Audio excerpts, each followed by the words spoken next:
Initializing recap. And as that foul-smelling smoke begins to clear, you see the monstrosity that is now Professor Gregerton. Yes, you see this tongue lash out, wrap around Merrick's neck, and squeeze. And then, with a flick of his tongue, slams Merrick against the wall and begins squeezing harder. How do you finish him?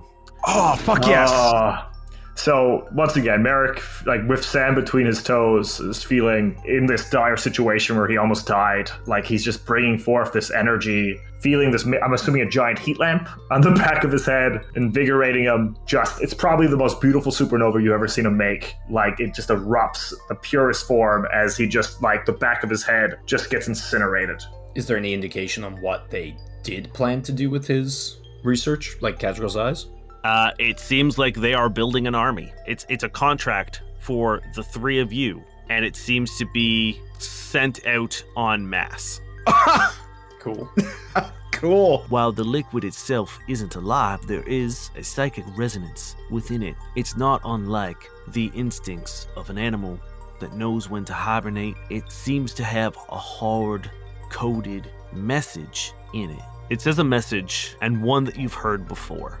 You hear the liquid itself speak, and it says, "The time has come. A reckoning is upon us." Recap complete.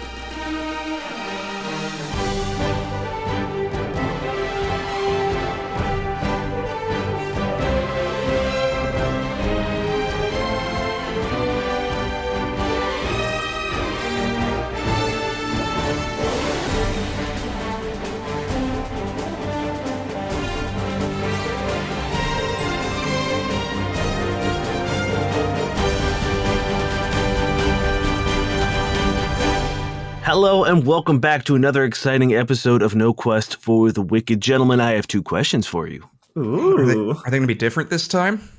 They are. What do you mean? What do you mean are they different this time? Okay. Did you see the future? Do you know what they already are? Because he's never asked us questions before. You know, you're right. I'm sorry. My meta brain kicked in. Whoa. Sorry, Dane. What is this new question you have for us? Are you ready to rock? I think we may be. Rockening. Yeah. Rockening. Yeah, I see what you've done there. Are you ready to roll? Rolling. Rocketing worked better, but it's good. It definitely I'm ready. did. I'm ready. Great. As Niall has alluded to in the last episode, we left off with Dr. Ross finally breaking the code, whatever that psychic resonance is of the silver liquid. She's decoded it, and it is a hidden message that says, "The time has come. A reckoning is upon us." I'm fighting so hard not to now go into Rossening. So someone start talking, please, before the intrusive thoughts take over. Does this place have an incinerator? No, we can't. It's our only connection to whatever this is. I don't know. I'm not really sure we want to be connected to this anymore. Oh, we have been this whole time, Durrin, whether we like it or not. Have you seen anything like this before? Well, the Ark has archived and studied millions, and I mean millions, of different creatures and species and animals and parasites. And while this has some shocking similarities, there is nothing of its genetic makeup in our databases. But it operates like a parasite almost. Parasite adjacent? You see, there is a parasite native to Goa that attaches to larger insects and essentially controls their mind. And what it does is it uses that body to achieve whatever goal it is trying to do, whether it is to eliminate predators. For example, they will take over a wasp in order to kill insects that might be prey to a wasp if they are being a threat to the parasite itself. And then once its goal is done, it discards the body and finds a new host. This seems to be doing something similar. It seems that whatever psychic resonance that this liquid has, it makes whoever it is ministered to highly susceptible to coercion or suggestion. However, no matter what those initial commands may be, there is a underlying message. There is a hardwired code, and that is this of a reckoning. So, do we believe that there's like a central organism or source, like sending out signals? So, or is it you think the liquid itself just carries this reckoning code? It's difficult to say because this isn't a parasite. This isn't necessarily an organism. It is, as I described, it is organic fluid. It's blood. So we don't have, despite the fact that we have genetic makeup in our blood, we have our DNA and all that kind of stuff in our fluids. We don't have our instincts aren't in our DNA. Those are things that we come up with, from society and nature and nurture and all those things. This is as if someone has imparted or something has imparted their will into the very essence of themselves. So, all I can sort of to start just guessing into the dark. Either this is Azin's blood directly, and he's the organism producing it, or he has found or has captured something with that power and influence and is just draining it like some kind of sick silver cow. Pitch here. What if he's the one not in control? Yeah, that's what I was thinking. But he has so much of his own will left, in a way, but maybe he never has. Either way, we've got to find the source of this liquid. If we're going to put a stop to this, figuring out where it's coming from or what's giving it signal, or that is probably our end game. Yeah, I wonder if maybe the reason why Azin is so synonymous with the silver liquid is that he's one of its few tools that it hasn't used up yet. His true purpose is still remains. I don't know. No one say his name a third time, because if we do, he might show up. Wait, Azin's? Oh no. You hear a rumbling deep in the facility. Does it sound like someone punching a tank? Cody is. He's like, Ross. I've seen it just discard its tools, and it burns outwards through their face. Now that you've examined the thing, is there any kind of do you have any idea of how we'd be able to save people in the future? Because it's one of the worst things I've seen. She sighs and takes her glasses off and folds them and puts them on the table. And she says, unfortunately, I think it's a death sentence. I've done what I can to try to reverse it or remove it. Once it's in someone, once it's taken control of them, the hard-coded message gets burrowed into the brain, into the very essence of a person. And it's too much. It's overwhelming for our physiology. I don't know if there is a creature out there that can withstand it, but for a mortal brain, it's too much. It's a call to action that we cannot answer, and it kills us. It overwhelms the brain, and when it is done, it discards us. So you're saying that they're dead before, it burns out of them? They're dead even though they're walking around? Metaphorically, they are dead men walking, yes, but no, they are very much alive until they are dead. Yeah, there are only a couple things. I don't know. It's, I don't know where we go from here. Do you have any way of tracking whatever is connecting to this blood? Like the telepathic connection? No, see, that's the thing. Usually, these things, as Merrick suggested, are part of a hive mind, or will have some sort of tether to a body or a nervous system or a brain or some sort of core. But this doesn't. This is a independent message. This has been almost as if it is an SOS. So it's a disease, a plague, a curse. Yeah, but it has a motive. Reckoning, it keep using that term, implying that something has caused a strife against it, or it's almost revenge almost. Well, let's think of the people we've spoken to who've been influenced by this liquid. For the most of the time, it's been simple actions. So the most complicated reactions we've seen to it are Azin, we assume, and Greg and Freg. Well, Greg and Freg they did a lot. Yeah, so that's as smart as we've seen it act. So does that mean whoever was on the cube that day was controlling them directly? So there was on the cube, either Azin or some other thing was a little bit more influential and direct on that control? Maybe. So maybe either it's Azin itself or whatever we're dealing with is on the cube? Yeah, more direct. I don't know. Is it the cube as a concept? Is it Maybe. the reactors? Once again, the Eris reactors. We had 2 missing from the beginning of all this. Yeah. Are they involved in this? So really, the things that pop in my brain: Eris reactors, Asin, and the VIII. That's another thing. Well, Astrid had also mentioned the weird interference of the Eris reactions that was creeping her out, which itself feels like almost this kind of weird message. I wonder if it says the same thing. Yeah. Because the Eris reactors came from the VIII. Ross, you have Eris reactors down here, right? Our facility is powered by them, yes. Do you know anything about the weird glitches that they do? It's mostly through comm systems. It's a problem with taverns and anything that is almost entirely built up of Eris reactors. However, we have a separate comm system. Our comm systems isn't powered by the Eris reactor. The Eris reactor is a sort of like a core for the facility, but then we have auxiliary power for many of our other systems, like our life support or oxygen, mostly because Eris reactors are old, and we didn't want to rely solely on them. So we have auxiliary power for most of our other systems. Any chance we could hook up a communication system to one and have a look at what that is? Because I don't know. It's weird to me that they just seem linked somehow.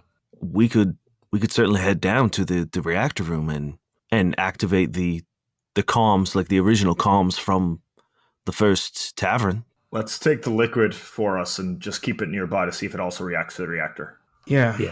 I could use a walk anyway. Yeah, the 4 of you go through the facility. You get to a central elevator, and as you descend further into the sea, it gets darker and darker, and then you enter into a open room which is almost identical to your reactor room. It is that big white round spherical room with the walkway around it and the central column, that translucent white column with the 4 arms branching out the top of it, pumping blue energy. I get flashbacks to killing Boomer. Oh no. All of you remember the white walls splattered with red blood as Boomer's head rolled in the center. He was really the best of us, wasn't he? Cody What takes am a I- minute. One of my greatest mistakes To be in that fair, man's life. everything that happened that went bad happened after he was gone. Was he the one thing holding this all back? Maybe. We'll never know. We'll never know. Would the cube still be fine if Boomer was still around?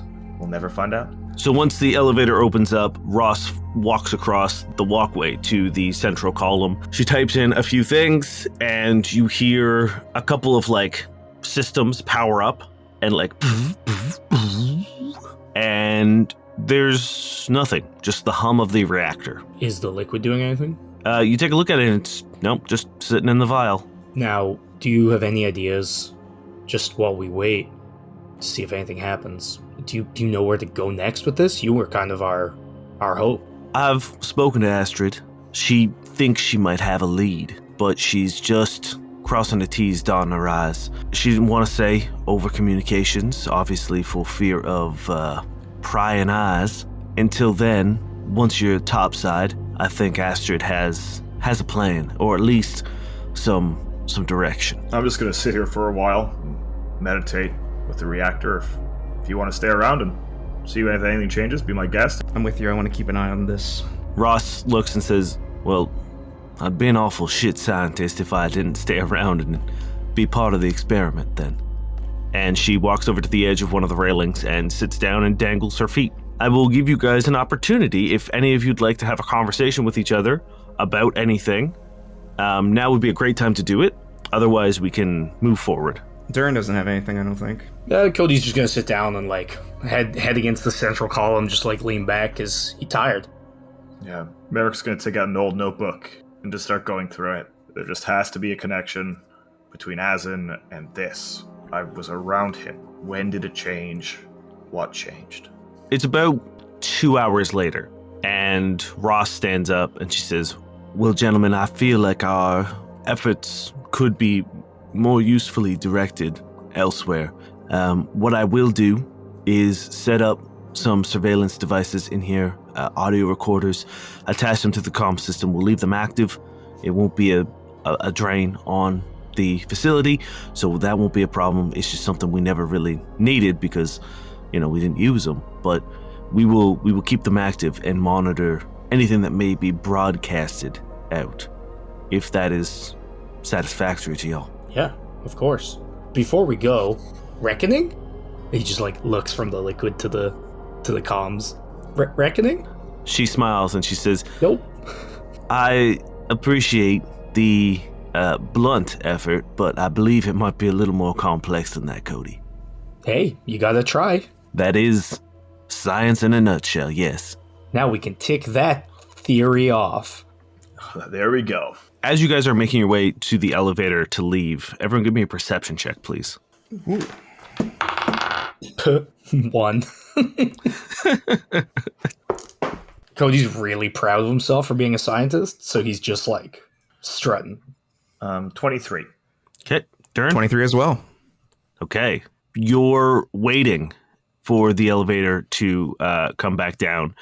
And as it slides open and as you enter into it, Merrick and Durrin, you hear the comms click on. And a static begins playing. Just for a brief second. And then it clicks back off. Oh, fuck. Okay. I look at Durrin. Was that so that was the Aris reactor feedback? Yeah. You've heard it also on your ship. Okay. Yeah. Okay, so it's still there. No, any reaction to the goo at all? Nope. All right, let's just... What are you guys talking about? Oh, nothing. It may have been the wind. Classic. Very helpful. Oh, no, Cody, it was the static just went off. Did you hear it, Russ? What does that mean? Anything? It happens across this system probably I know, but a number of times a day. is there any way to take the static and see if there's a code in it, or Now that we know that it is present, Ross also rolled a nat 1, just so you know. So Cool. her and Cody were deep in conversation when that happened. So I feel they were like he was just does that make me a scientist? If I'm a scientist and he's just blathering. And she's happily talking about the scientific process of making a theory and testing it and proving it. And Cody's so you make a big list and you tick off all the list stuff.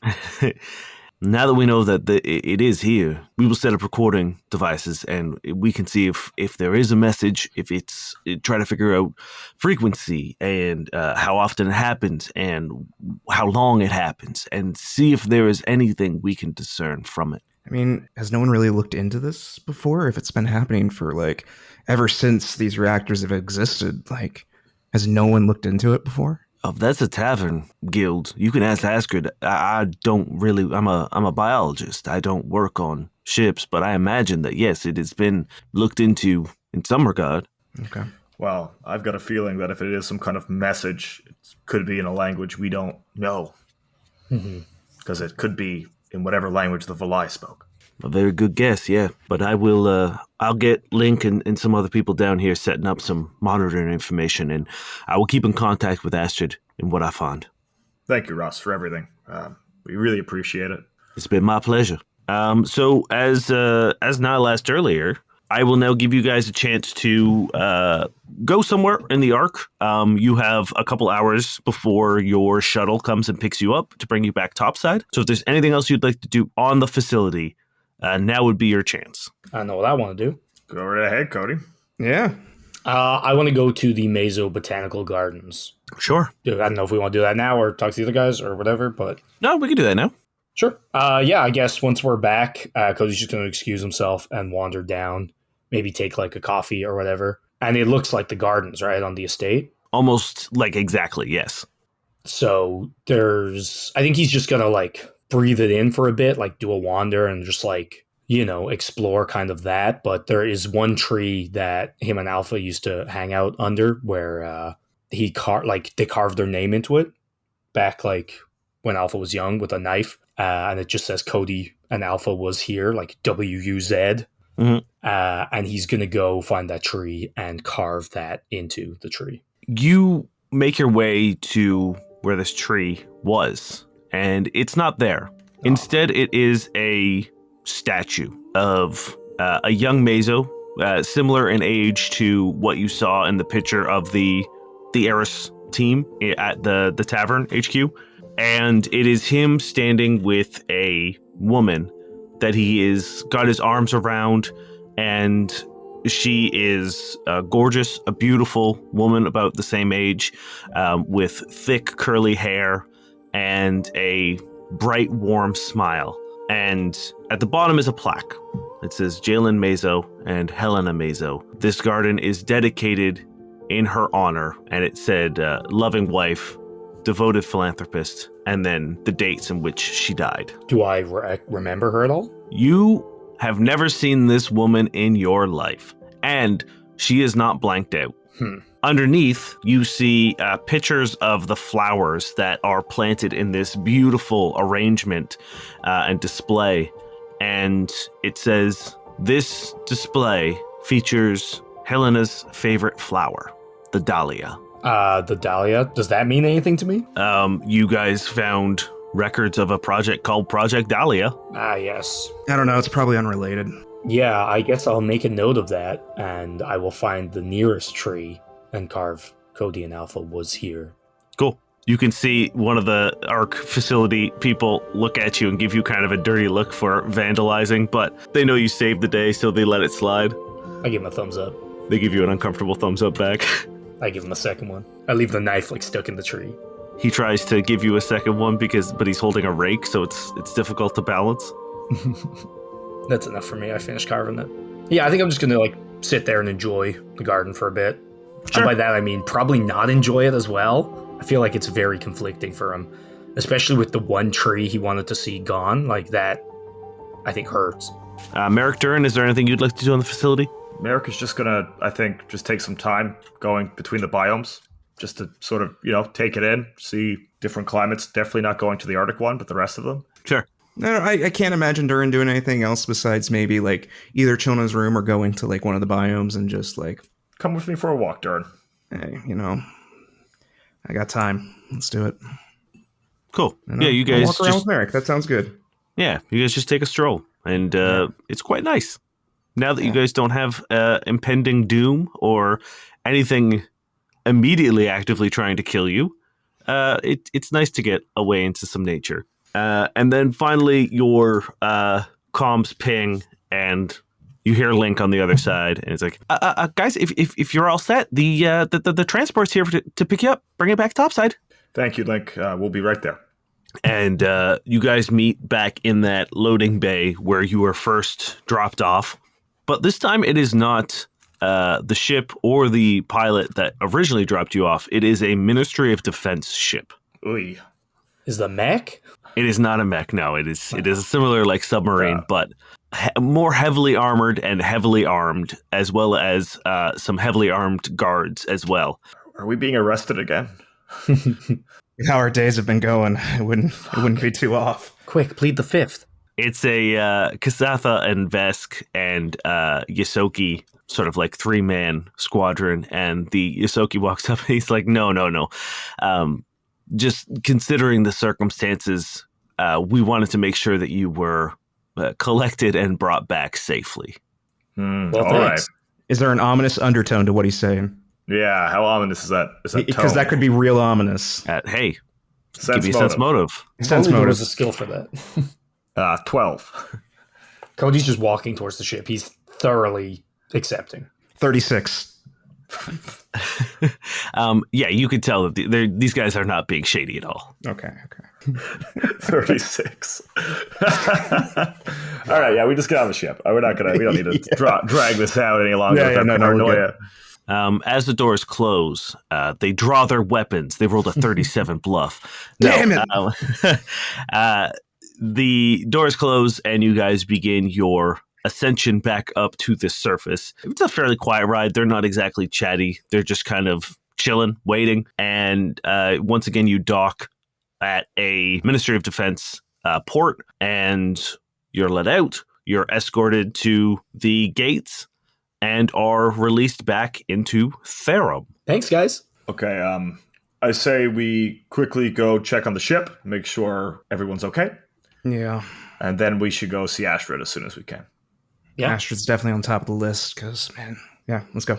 Okay, head on over to the old ship. You going? guys get to where you docked the Persistence. And what are you looking for? Just want to make sure it's there after the couple of days we've had. We just want to, just a quick check. Just check on Short Jack and Jenny, make sure they're there and alive, and that's all. Nothing weird's happened. You get there, and Jenny is sitting outside on a folding chair with one of her guitars, and she's just kind of strumming and playing. And when she sees you, she gives you like a little smile and a nod. And you can see that Short Jack is currently hanging upside down under the ship, doing some repairs or something. Hi, guys. Hi, guys. Yeah, we're just checking in. We're back on shore, so if you need anything, just reach out. We're back in comms range. Did anything weird happen while we were away? Anything weird? No, I don't think so. Short Jack, anything weird happen? And he flips completely inverted so that he can see you guys, and he just says, no, I don't think so. Nope. Sense motive. 37. They're telling the truth as far as they know. Nothing weird has happened. Okay. All right. Oh no, Jenny. I mean more interpersonal stuff because it feels like Yeah, they're did they bang? yeah, nothing happened. Nothing. We're good. Did they bang? I've got my doubts. I don't think they banged. We have a no banging rule on the ship for crew Wait, members. what? Wait, when did we start that? Yeah, We need to Cody's discuss getting a new this. ship. Hold on I'm one joking. second. I'm joking. Okay, Just okay. found out about sex at the spice market, and you're taking it away from him? No, Cody, I'm joking. Why would you be so cruel? God. Captain humor. Cody's like, by the way, Jenny, we got you a whole bunch of new stuff to sing about. We fought sharks with muscles. We fought a duckhemoth. There were the light wing guys. There was a sandworm. Sandworm. Hold on. There's so much I want to talk about. First, shark with muscles is the sickest thing I've ever heard anyone say to me. It was Second, so yoked. what do you mean, light wing guys? Their wings were light. Sarkeesian mercenaries. Lots of them. I got shot so many times. I pull my t-shirt up. There's still the patched hole in my side. Her cherry demeanor drops, and she stands up and puts her guitar in the seat, and she walks over to you, and in a more quiet voice, she says, "What were Sarkeesian mercenaries coming after you for?" Well, Or gets a little bit complex. The man who turned himself into a duckhemoth was working for some shady guys that sent Sarkeesian mercs to help him. but then there was the bounty on us. So And there's also a bounty on us now too, You apparently. guys have a bounty again? Yeah, we were 1 day bounty free, maybe. yeah. This one's just Yeah. an evil bounty, just for evil people. Yeah. It's not like official government bounties. Yeah, Yeah. they're less scary, but more scary. Yeah, a little bit more underhanded, really. Blow up the Yeah. ship as it leaves the docks, things like that.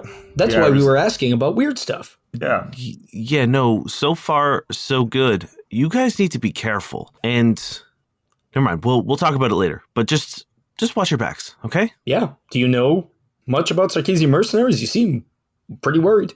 I've run into them once or twice. Did you have a bounty? Look, it's not important. We'll talk about it later. Okay. yes. Cadrical's eyes. Just wondering if it meant something to you. No, I don't think so. All right, Did you know Merrick has a new best friend and it's a giant worm? that is true. Okay, cool. Picture more like a sun. Whoa. Like- Sun, S-U-N? Yes, both. Whoa. He's the light of my life. No, just kidding. It's just a giant worm that ate a man once. He was a duck. You guys, I'm going to come with you one day I think that would be fun. because this info dump at the end of your sort of adventure, I think is going to be really taxing on me. I feel like we were pretty succinct and clear. Yeah. Anyway, we'll talk later, Jenny. We have to go meet up with Astrid. But yeah, keep your eyes out. We've been under surveillance, so just Watch out. These poor people. We've been under surveillance. There's a bounty. There's muscled sharks. There might be a bomb on the ship. Bye. Why are they here with us? Why do they travel with us, really? Little do we know, there's also a losing crew mechanic that's just we're filling up that meter real quick. Jenny nods and she goes back down and just kind of puts the guitar in her lap, but doesn't start playing it again. Bye, guys. You just see a little wave from underneath the ship, a little greasy white paw. At least he's a little bit more used to us by now, I imagine. Oh It's yeah, kinda none of par this for the course. none of this phases short check. Yeah. Okay, you want to head to 100%. cool. As you guys are leaving the Persistence and the dock, you get a call from Astrid, and she pops up and she says, "Guys, I am very glad that you're okay. I'm sorry that whatever happened. Obviously, there is a leak somewhere, and I'm getting that dealt with. We're currently doing a sweep of my office, so as much as I need to talk to you, give me a little bit, an hour or two, to get this sorted out, to make sure that when we do have a conversation, that we are the only ones having that conversation." All right. If you can, see if you can get footage of the crowd, perchance. Someone's watching us through there. Might be nothing, but might help us narrow it down. Okay, yeah, all right, I will. All right, what do we do for an hour? How do we kill some time? Well, you guys did get paid out from the contract that you accepted from Ross as your little tavern app pings, and 18,000 credits are added to your... Damn. Each? No, not each. You get 6,000 credits each. Or, however you want to split it. Merrick's the captain. If he wants to pocket all that losing crew mechanic is... There we go. is a good idea.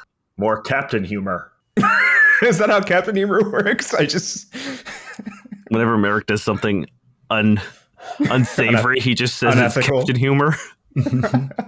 6,000 credits each. Huzzah. That's a lot of boozy milkshakes. That gets split up between the three of you. And you are welcome to hit up Nix and Nax to do a little shopping. Hell yeah, I know exactly what I want. Same. You guys get there, and the outside of the shop has been like spruced up a little bit. There's a cool holographic display now in the window of various pieces of merchandise being modeled on like a hologram. But the inside is still like a trashy 80s pawn shop with that conveyor belt and the hologram of Nix sitting behind the counter and the electronic catalog in the front. Merrick, I'm going to let you go first. You seem very excited to pick up whatever you're about to pick up, so please. Oh, hell yeah. Yeah, Merrick is getting a new suit of armor. Ooh. I took heavy armor 2 feet ago, a feet ago, and haven't been able to buy some, so I'm buying some now. So I'm getting Golem Forge plating number 3. So just the heavy armor, to kick up my ACs. My KAC is going to be 24, and my EAC is going to be 22. Damn, okay. Oh, nice, That's a nice. beefy Merrick. Try to stop me now, Dane. Do your best. What do you think? I'm trying to get my head around a new, like, beefier Merrick. What does this armor kind of look like to you? It's Golem Forge, so I'm assuming it's like, looks heavy, right? Like, it's like, just like, I'm going to assume like just like a dark black, like steel kind of feel to it. So he's just got a little bit more bulk to it. It's dark in color. Merrick probably got some yellow trim on the armor a little bit, just because that's his favorite color. And he's just like, he looks almost bulkier, like a space marine.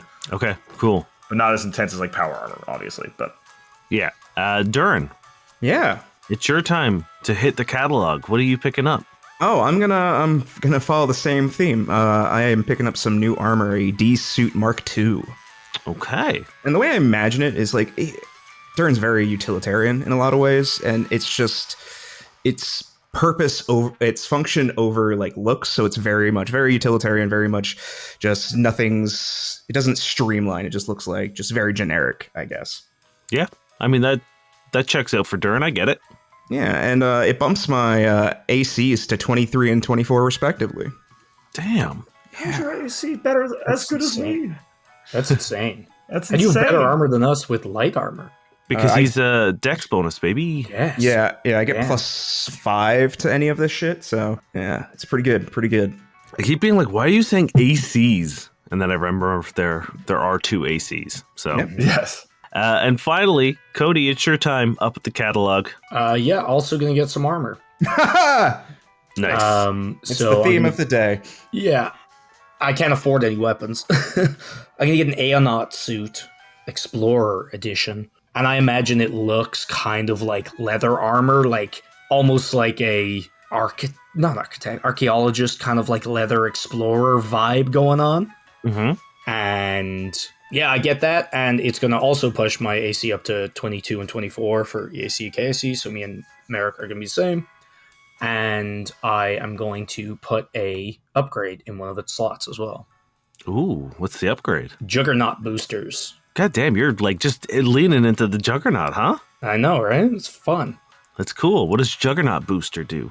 Basically gives me a bonus to Bull Rush if I move a certain amount of distance, and gives me extra distance I push them. And it gives me a +4 bonus to strength checks to break down doors and other barriers if I move at least 10 feet before attempting it. Okay, very cool. Yeah. So yeah, you guys place your orders. There's a whirring and chunking and like behind the curtain, and 3 packages come out with the Nixon Next logo on it. Sick. Can I also add one more thing to my order real quick? Yeah. I'm just going to get an armor upgrade as well. I'm going to get mobility enhancers so I can get rid of the -5 deficit to my movement speed. Cool. Yep. A little box comes sliding out as well. All right. That is your shopping, I guess. Is that you're all done with that? Yep. Cool. Yep. It was either buy a gun or buy armor, and armor felt like the right answer for me. It's almost like you guys don't want me to hit you anymore. Yeah. Yeah, that's Still about will, right. though. Still will, though.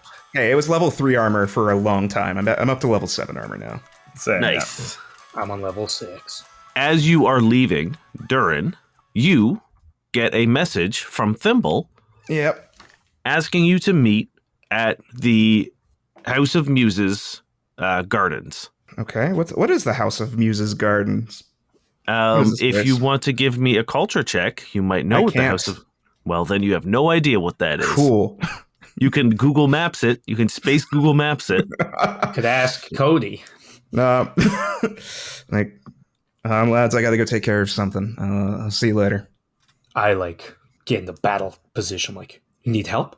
I hope not. Keep us informed. Don't worry. I'll let you know how it goes. Yeah, I'll wander off. Cody, you get an email Is it Trunt? from Trunt. I was going to say I emailed Trunt before we leave. Or not email Trunt. I was going to email your man from Goa and see if he picked up anything. Anyway, continue. Sorry. And the message says the subject line is yo, and the next line is bro, and it says currently on Therum, would love to grab a drink. What you doing? What And it's signed Trunt. Oh man, I'm so suspicious, but yeah, I'm down. Do I know of any bars? There's an entertainment district that you could find any number of bars, and if you want to do a culture check, I'll let you find the vibe that you want. That is a 17 culture for the most 80s bar. Okay, I will say with the 17, you're able. Yeah, no, that's a decent roll. Yeah, you find it looks almost like it's a theme bar. So it's not super authentic. It's more kitschy, whereas Mission to Malibu was very authentically a recreation of a beloved 80s thing. This is sort of 80s posters that have been bought and framed, and but still the vibe you're looking for. I message him the address and I say, I'm there right now. And I Merrick, I'm gonna go meet a friend. Do you want to come? No, everyone seems to be doing their own thing. Merrick will do my own thing. Oh, okay. Sorry, I gotta go. And I just start running off. I need to make more friends.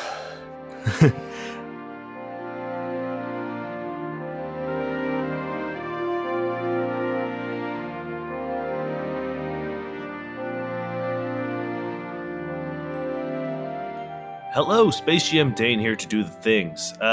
Stuff. We got lots of stuff to talk about today. First, we hope you're enjoying the episode. Second, we recently did a live stream on Twitch of us eating hot wings and answering questions. It was a lot of fun, and we wanted to thank everyone who popped in to the stream and asked questions and hung out with us. We had a lot of fun.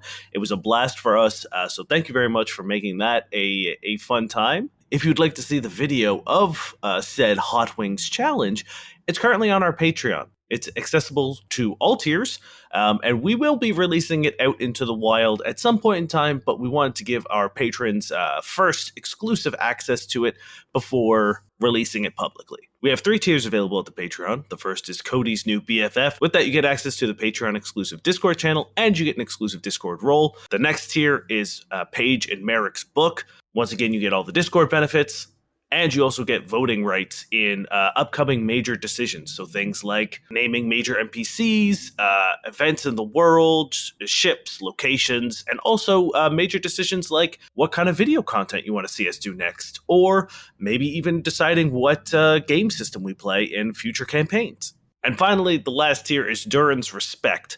You get all of the previous benefits as well as a world primer that I'm writing based on locations that you've seen in the show. So if you are a GM or just a fan of the world in general, every month I will be releasing a world primer. The first one's already out. It is of the cube, so you get access to a couple quest hooks, some important NPCs, location information, and stat blocks for some creatures if you want to throw them into the game or take your crew to the cube. For the people who have already signed up and joined the Patreon, we can't thank you enough. If you're interested in supporting the show, head on over to patreon.com/noquestcast or visit noquestcast.com and click the Patreon button. And while you're over there, please consider joining our Discord server. It is a great little community. We've had a ton of fun. Like I said, we announced our live stream on the Discord. So if you're not part of the Discord, you might miss sort of like sporadic things that we do like that. But you also get access to a channel where you get to share pictures of your pet, and you get to see other listeners' pets. The fan art channel, which people are doing crazy things. We have people 3D modeling the persistence, which is so fucking cool. Animations, pictures of characters. It's a lot of fun, really cool. You can also join the naming Discord, where you can suggest NPC names, and you might find that a character you created ends up in the show. And the last little bit of information is next episode, so in 2 weeks' time, we'll be releasing sort of like a mid-season finale. It's probably going to be a longer episode, and then we will be taking a short break to do a Q&A episode where we'll talk about the show so far. We'll talk about characters. We'll talk about us as players. So if you have any questions about the show, like if there's a part in the show where you're like, I wonder why that happened, or I wonder what would have happened if they did this, please feel free to head on over to our Discord. Once again, you can get access to it at noquestcast.com and go to the Q&A server and ask whatever question you might be thinking, and we will do our best to answer them all on our Q&A episode. And then the following week after the Q&A episode, we'll be right back in the show picking up where we left off. I know that was a lot, so thank you for bearing with us. Now, let's get back to the episode.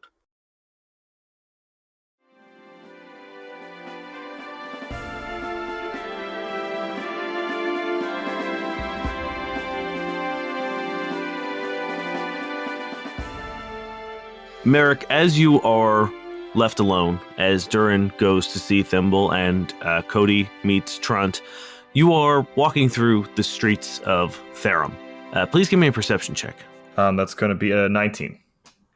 Cool. There is a moment where you're passing through there's like a divide in between this walkway. And every now and then when there's a break in these like opaque glass panels that divide the two different directions in which people are going, you catch, it seems like someone is matching pace with you. And when you look over, you don't see them. But you keep getting glances of it. And then you keep moving, I assume. Yep. And then you finally get onto the other end of this walkway that has these like glass panels. And in an alley, you see Azin standing and staring at you. This I expected. If I separated myself, you would show up. Are you going into the alley with him? Oh yeah, of course.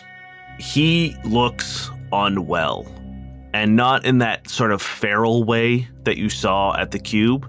He looks drained, and those pulsing blue lights that occasionally skirt under the surface of his skin now are flickering and occasionally turn red. And he stumbles a little bit and staggers and leans up against a dumpster, and he looks at you and he says, "I heard your speech, Merrick. Is this where we finish it? I believe you said you were going to end it." Well, I've got a feeling, Azin, you're not the one behind this. You're facilitating it, but we know about the liquid. We know that it's living. It has a mission, a goal. And by the looks of it, it's taking its toll on you. He gives a strained smile as he looks up at you, and he says, "I know you have no reason to trust me. And I understand that you think I may be this nefarious agent of chaos. But please believe me when I tell you I'm the one holding back the flood, Merrick. What is it, Asin? Who is it? What did you find? What found you? He pushes himself off the dumpster and turns away from you and says, if you want my advice, run. Leave Casa Mall. Take your friends, anyone you care about, and run to the edge of the fold if you have to, and live for as long as you have left. The man I loved taught me one thing in our time together, and that was to dive into adventure, into chaos headfirst. Because when we did that together, Asin, was when I felt the most alive. So I will not stop. And if you are really you, the you I know underneath whatever's going on, I'll save you too. I'll save you. I'll save everyone in Casa Mall, if that's what I have to do to end this. He bows his head, and his shoulders heave with a heavy sigh. And he says, I knew that would be your answer. The 11th hour is nigh upon us, Merrick. If you want the answers, if you want to know how bad everything really is, meet me where it started. Meet me where we first met. And he takes a step forward onto a grate in the ground and turns into a puddle of silver liquid and disappears. I have to go back to Dusty's refresher, and Merrick walks off. Durrin. It takes a little bit. Yeah. You are in a completely different district that you've never seen before. This is the district that houses a lot of the arts and culture of Therum. Museums, theaters, places of art and performance. With one building in the center, the House of Muses. Damn. In the center? Okay, all right. Yeah, in the center of this like hexagonal district, the House of Muses is like dead center, and everything kind of branches out from there. And in any other city, you wouldn't be faulted for assuming that this was a palace. It is this massive regal building that rivals pretty much anything you've ever seen in terms of both opulence and beauty. It is gorgeous. And surrounding it are these is a fairly straightforward park, well-tended hedges, benches, beautiful trees. There's a cherry blossom tree that seems to be in perpetual bloom, where people have lined up and crowding underneath to get pictures under. There are statues from prominent contributors to the arts of Therum, and you find Thimble sitting on one of the benches overlooking a small duck pond. How underdressed am I? Not at all. She is also just wearing a small jacket over her usual jumpsuit as well. Okay. All right, fair enough. Oh, this is... All right, Durrin's going to take a deep breath, and he's going to maybe a friendly wave as he walks over. She smiles and waves back, and as you sit down next to her, she says, churro, and she hands you a churro. Oh my God, it's like you were reading my mind. As I, happily take it and the nice crunch into it, I guess, as we stare off. I'm sorry for... You don't have to say anything. It's okay. No, Durrin, I do. I'm sorry for running off. It was very, very sweet of you to ask me on a date. It is something that I wanted to hear from you for a very long time, and I guess I panicked. Who would blame you? I don't exactly have the best track record, do I? No. And it was very, very sweet of you to ask me. I took a lot of risks helping you escape the cube. I took a lot of risks helping you in your trial. And I'm going to take a lot more risks because I believe that it's the right thing to do. I believe in Cody and Merrick. And Durrin, I believe in you. And she takes your hand. But the one thing I don't want to risk is getting hurt again. And don't get me wrong. I'll fight the Blades. I'll fight the Sononans. I'll fight the weird silver goo demigod man. But I don't want to fight you, Durrin. Not again. Not anymore. Or I did a lot of thinking down there too. I understand. More than you know. I think we'd be better off as professional colleagues. I'm okay with that. Just stay close. Stay safe, okay? I will. And you too. And you guys lean back and watch the ducks swim around as you enjoy your churros. Cody. Mm-hmm. You are entering into the bar that you asked Trunt to meet you in. And you don't see him immediately, but a Vesk at the corner of the bar perks up and his eyes light up and he stands up and rushes over to you. But this Vesk is much older than you remember Trunt. And he gives you a huge hug and a squeeze that probably pops something in your back. And he says, "Bro, I haven't seen you in you gotta tell me your secret, bro, because you look amazing." You look so old. Yeah, that's how time works, bro. How? Sorry, you look great. Let's sit down. Do you like boozy milkshakes? I haven't met someone who doesn't. All right, I'll get around. You sit down. I'll be right back. And I run over and get some boozy milkshakes. Yeah, you guys grab a high top kind of in the back corner of the bar, and you get your boozy milkshake. I just grab him by the shoulders. I'm squeezing him. I'm oh, you're real. Oh, thank God. Yeah, I mean, yeah. Oh, I don't. How long has it been? Since I've seen you last? Yeah. And you can see he's doing mental math, and he says 60 years? Jesus. Or God, space Jesus. Fuck. Do you know what happened to me? I mean, you and Mazo just left. He sold the estate. He fired all of us, and you went. What about Alpha? The second you say his name, he gets uncomfortable and says, "Who?" Mazo's kid, Alpha. The guy he made me, my best friend. Maybe Tom hasn't been so kind to you, hey, but Mazo never had a kid. That's a sense motive. Okay. It is a 17 on the dice, which makes it a 15 not on the dice. He's lying. Trunt, you're my friend. Why are you lying to me? His eyes begin darting around the room, and he leans in and he just says, "Mazo never had a kid, Cody." Trunt, I lost all my memory, basically. They found me in a storage locker, and I couldn't remember anything except for, and I don't say it because he's obviously uncomfortable. It took a while before I even remembered you. That's when I reached out, and I need help, and I think you're the only person I've met who can help me.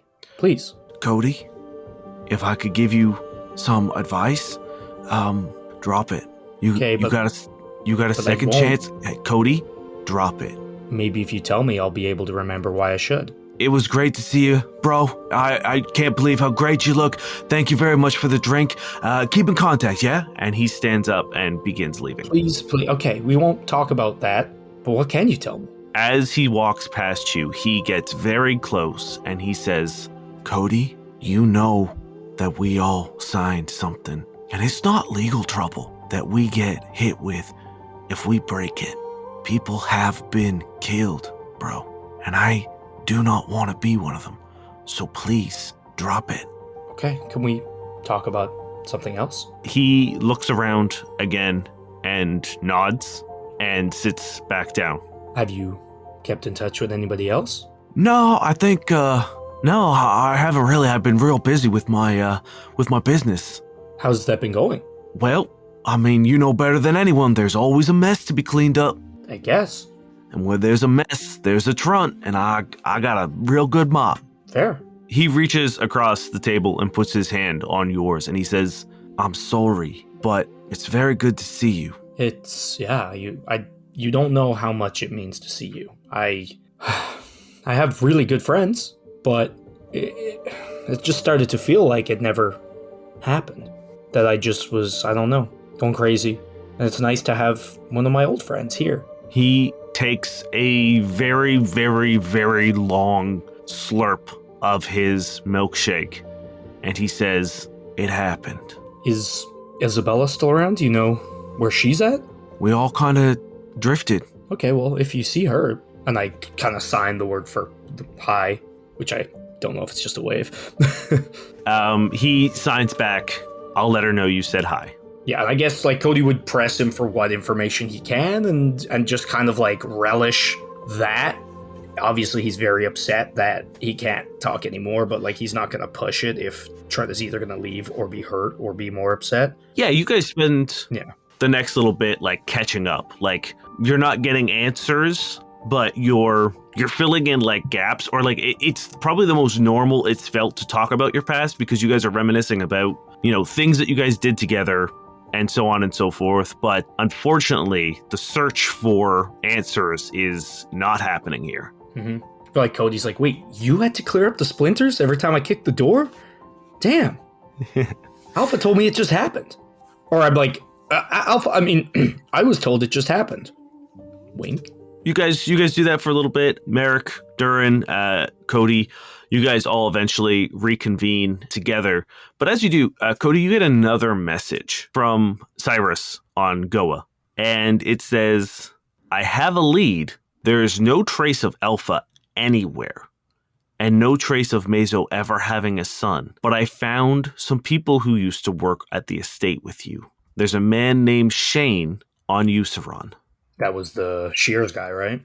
Yep. I just like stand back and like, thank you so much. Hope everyone's doing well back there. You get a selfie of Cyrus and Michael. Topless Andre there? And you can see Andre in the background, like hoisting. Is he always hoisting?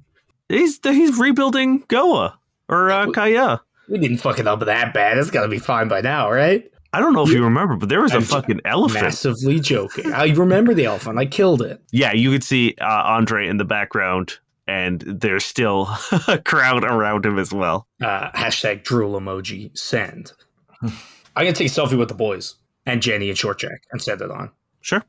I say, like, Short Jack misses you guys, so do we. P.S. He's now best friends with a rock star. As you guys are approaching the guild hall, you can see that there is a bit of a Ministry of Defense presence, and you are directed up to Astrid's office, where there are two human Ministry of Defense people talking to her in her doorway. And as you approach, she acknowledges you and gives you a nod as the two Ministry of Defense people sort of like show a report on a tablet, and she does a signature at the bottom, and they thank her and walk off past you. And Astrid greets you guys and walks over to you, and she says, "All right, boys, come on in," and closes the door behind you. So I have had my place scanned for bugs. Thankfully, there are none. You know, I don't understand how anyone ever got the information that you were down in the Ark. So I apologize for that. That is an oversight on my part. Unfortunately, I don't know where the leak is coming from. Well, who was here that day? That asshole from the Ministry of Defense, right? Decker. Yeah. But he was right outside the door. I guess. He could have been. Wasn't it like filmed outside the window here, right? Yes, and that is why, with the help of Thimble, I now have this. And she walks over onto her desk, and there is a small pulsing button that looks kind of like those blown glass balls that look like stars inside when you put a light underneath it. Do you know what I'm talking about? Sure. Mm-hmm. Sure. There's one of those. There's like a sparkly glass ball on the table, and she presses it down, and the room gets covered in this shimmering blue field, and everything, all the acoustics in the room get sucked out, and it sounds like you are talking in like this hollow tone. Astrid smiles and says, "This is a sort of one-way mirror situation. We can see out, no one can see in, and also a pretty powerful technomancy for silencing our room. So from now on, hopefully what we talk about here is private." Okay. Could have just been as simple as someone just reading our lips from the video. Doesn't necessarily mean the office was bugged or anything like that. Well, on the plus side, there were no bugs. We found none of that. So yeah, you could be right, which is why this also blocks people from seeing into the office. Nifty old device. You can thank Thimble once again. Oh, I will. She's awesome. There is a very small group of people that I trust these days, and most of them are currently in this room. So the information that Ross has given me for what this liquid is has got me thinking. You found it on the Nightcrawler, correct? Yeah. Yes. You were able to take a little bit of it, correct? Yeah. Mm-hmm. Correct. What happened to the rest of it? Float in space. That's what I thought. And she walks over to her computer and throws up a image on the TV nestled into the bookcases. And she says, shortly after your meeting, or Victor Benson's meeting with the Cube HQ, a small Ministry of Defense squad was dispatched to collect those ships. All right. They then moved those ships to Useron. It always leads back to fucking Useron. We are going to be doing something that is incredibly dangerous. Sounds about right. What else is new? We need to figure out what the Ministry of Defense knows about this liquid and what they've done with those ships. So, as a little side note that might be relevant information for everyone, I was just speaking to Azin about were an hour you? ago. Yeah, Were you now? I was. Wait, yeah. he was here? Are you Yes. okay? Oh, I'm fine. He looks Reckoning. like shit. Are you silver liquided? No, I'm fine. I promise. I'm all good. As if that would help. Merrick starts saying reckoning. Cody's freaking out. He hides behind Durrin. Captain Humor. I don't like this new thing you do. It's a new bit. I'm trying it out. Anyway, he looks like shit.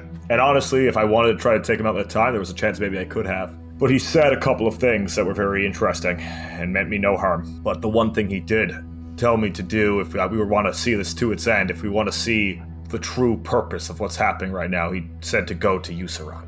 And he will be there. So all our cast of characters will be on the same stage. Also, that's where Shane lives. Yes, Shane. Wait, Beloved Shane. character Shane. Wait, what the fuck? Who's Shane, Cody? Is this relevant to what we're doing? It's a friend of mine. I feel like my brain misfired for a hot second. I forgot to mention, Durrin, I met a friend from back in the day, and they're real. I wouldn't have doubted that part. I good. did. And another one of my friends is on Useron. So I'm gung-ho. So, go to Useron.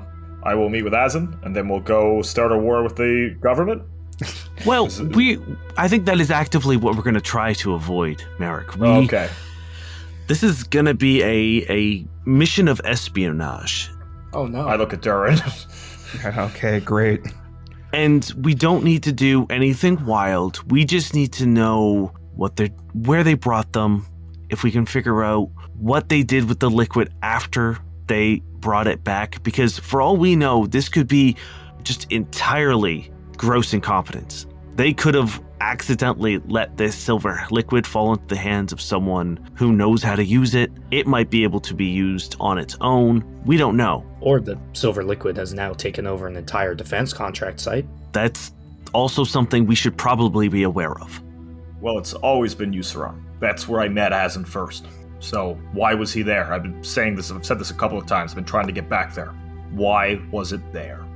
So I've got a feeling whatever's on Useron isn't just these ships. There's something more to it. Do we know where the Nightcrawler was before it was attacked? Like anywhere it came from? Anything important like that? No, it was just doing tavern stuff. Like, it was just traveling. Mm-hmm, but where was it traveling from? She goes over and taps into the system and says, it's easy enough. We, taverns report all movements to the system. And she gets on her computer for a second and taps it, and she says, "Of course." And she turns the screen around, and it says, "Course redacted."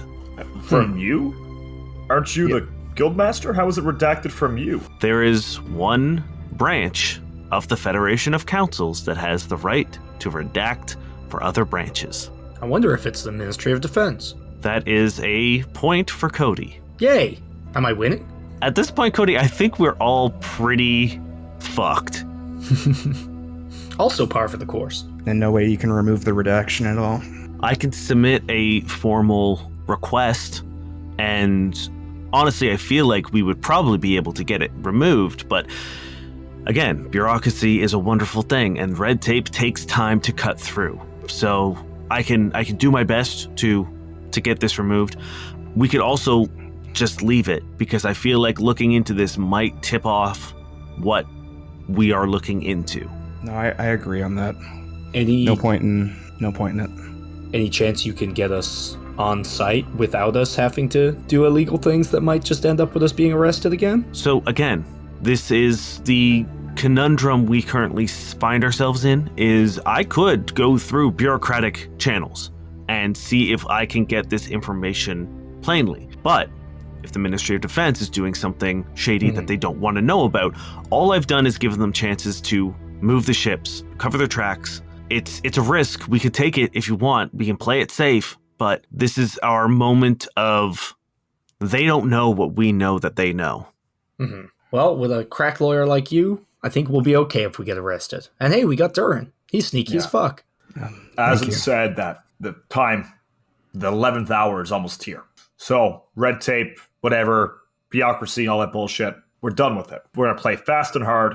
We're going to get to the bottom of this before it's too late. I agree. I think that is the play here, boys. Okay. We have some other things to worry about. There is also as far as I know it, a bounty on you. Yeah, the details of that? So it is filtered through shell corporation to shell corporation to shell corporation.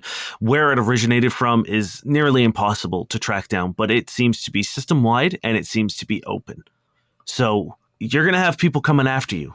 Thankfully, you have a lot of heat on you as it is. You were public enemies of the Federation, so that might seem like it would hurt you, but right now, a lot of bounty hunters are probably going to keep their distance off you in case you are still being watched by the Ministry of Defense. The last thing anyone wants to do is make the pot sweeter for them and give the Ministry of Defense a 2-for-1 deal. Well, I guess that's my next question about it. Is like this bounty even legal by any means, or is it all black market or dark shit?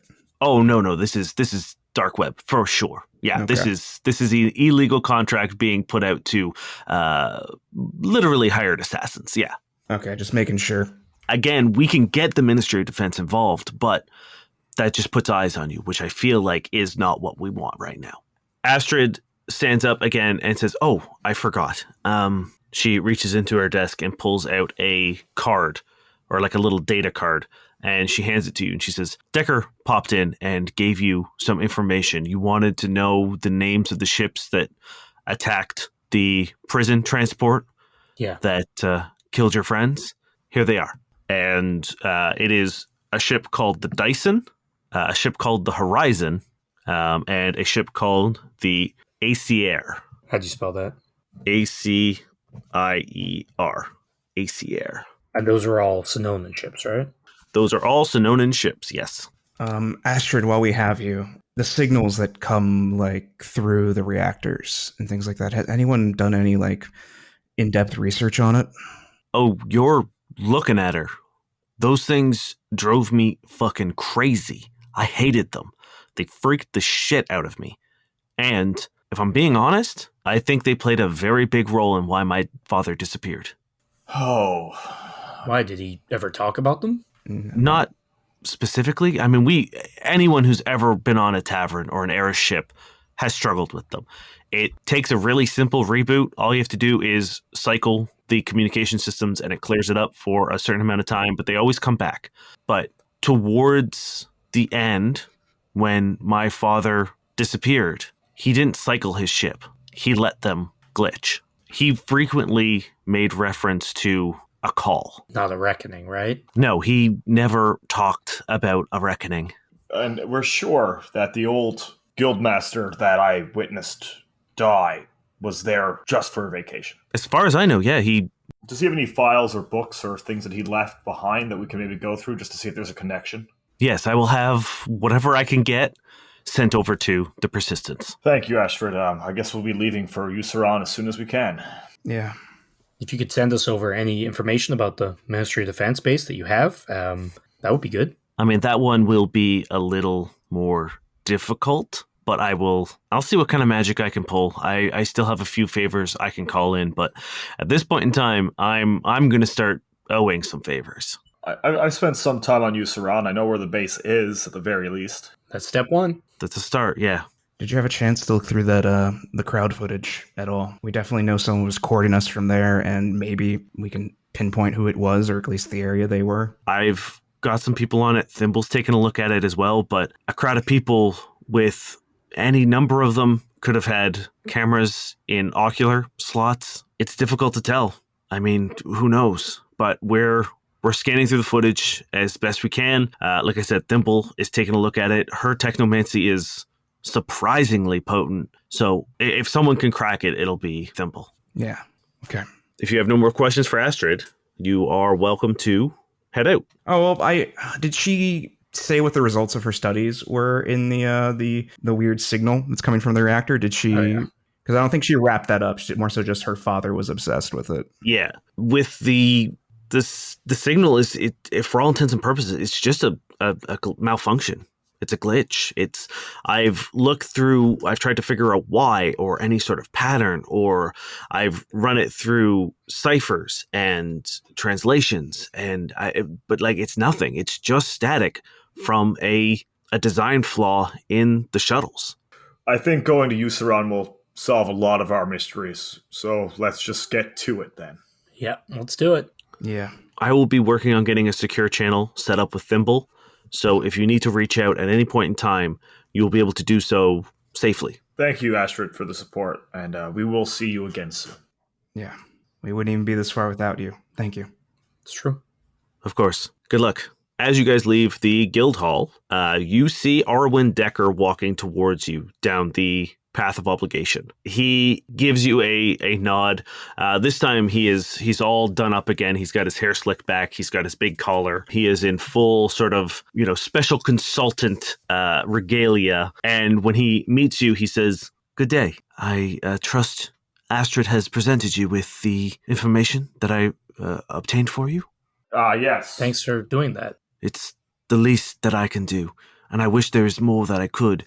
I am working with the Ministry of Defense to continue our investigation, of course, of what happened on the cube, but also to track down the scoundrels who attacked your friends. If I can find any other lead for it, I will let you know, I promise. That's all we can ask. I still feel like I owe you a debt. If there is anything that you ever need, please do not hesitate to reach out for me. I will do everything in my power to assist you, despite the fact that I am working with the Ministry of Defense. I am a member of the Cube. I am a citizen of Earth, and I want to find who's behind this as much as you do. So if there's anything I can do to help, please, I will help. We'll let you know, Decker. We appreciate the sentiment, for sure.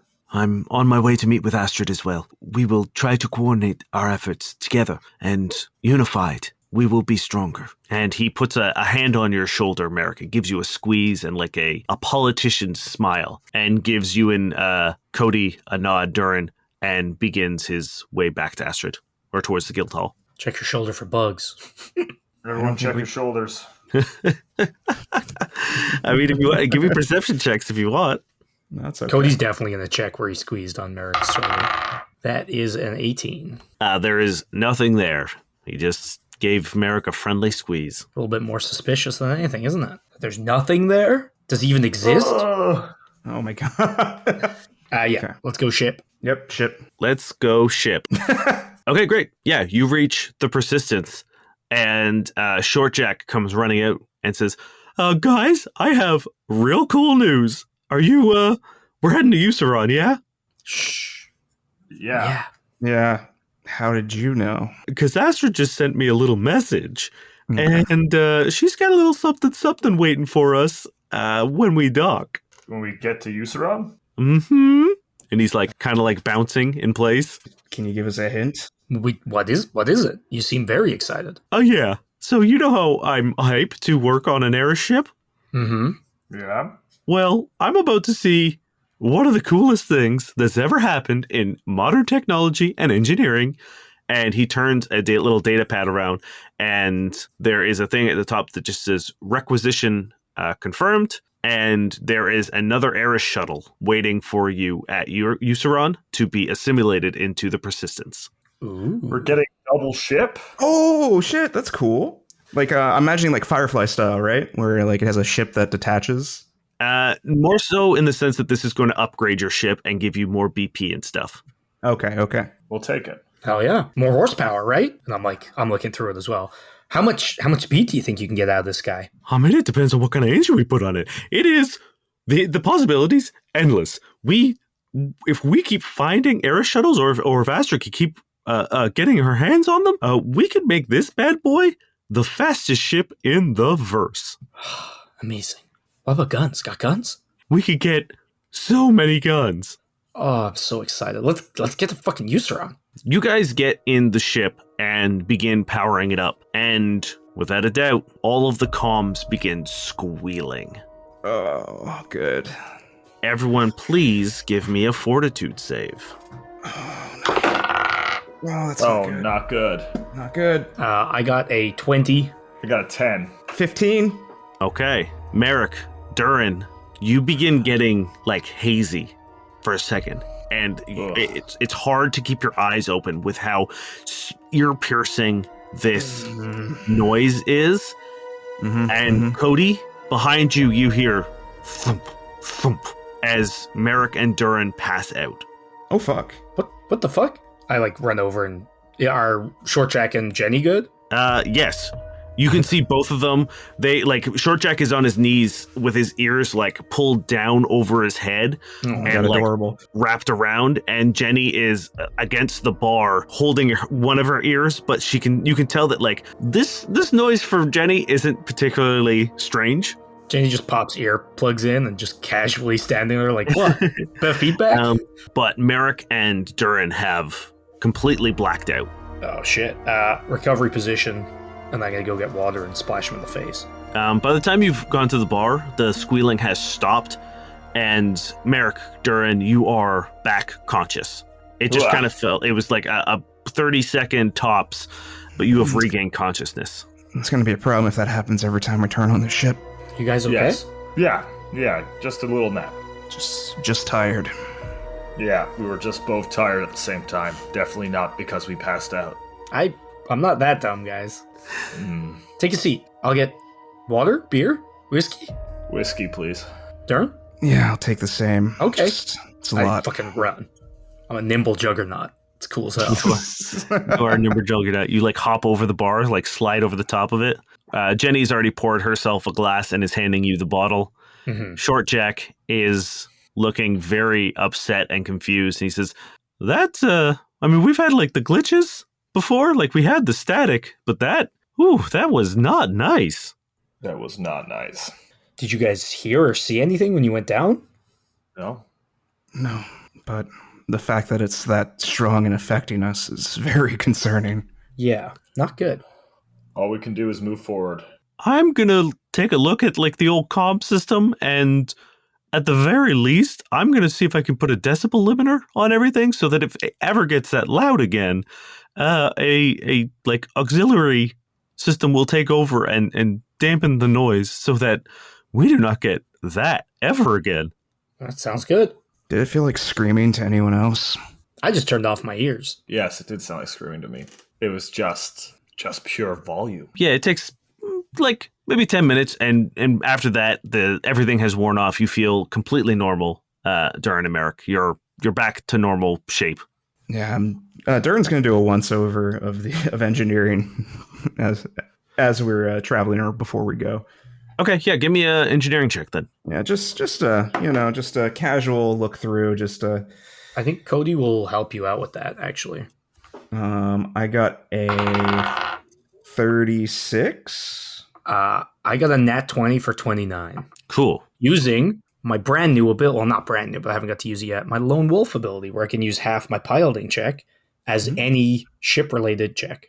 Oh, that's nice. Nice. Cool. Yeah, you both begin giving it a once over. Cody, I feel like you're probably in the cockpit, like really poking around. Durrin, you're just kind of doing diagnostics on the various data points within the ship. It is exactly as it's been described. It is a malfunction within the communication system, turning on the ship this time for whatever reason triggered it. You can tell that because of the initial spike of power from activating the engines, seems to amplified the effect of the glitch. And it was, for all intents and purposes, a fluke.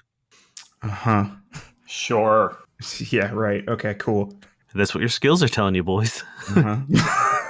All right. Well, let's just get to you, Saran. Such an ominous fluke. Yeah, I just punch it. You get cleared for takeoff from the Aphenis Landing Authority, and you guys exit the atmosphere and enter into space and enter into the drift. And as the purple walls of the tunnel of the drift envelop the Persistence, you guys begin charting a course towards Saran. Cody goes, fuck, I forgot to recruit Dr. Russ. Oh, yeah, I forgot you wanted to do that. I'm so sorry, guys. That's gone. You suddenly feel a pull on the ship, Cody, from behind, and then another one, and then the walls of the drift shatter as you are pulled out of faster than light travel and into a nondescript void of space, and you have no idea where you are, but you see a small battalion of ships, and Durrin, you definitely recognize them. They are these crimson red teardrop shaped ships. What the fuck? As you guys get a hail. Hello? Can we help you? A familiar face appears on the screen, and it is Salvian, the large bloodletter that you met on Surth. Oh. And he says, "Boys, we have some unfinished business. Once the bloodletters taste a little bit of blood, we don't let it go. Boys, bleed 'em dry," as the ships speed towards you.